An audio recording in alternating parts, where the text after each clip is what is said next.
Hello everyone.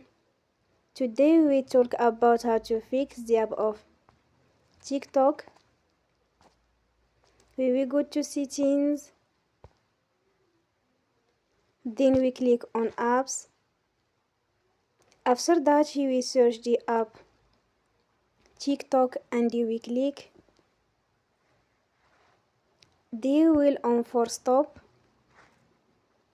After that we will go to storage. Then we click on clear cache. In the end, you will turn off your Wi-Fi and you will turn again. Don't forget to support us by like and subscribe. See you next time and thank you for watching.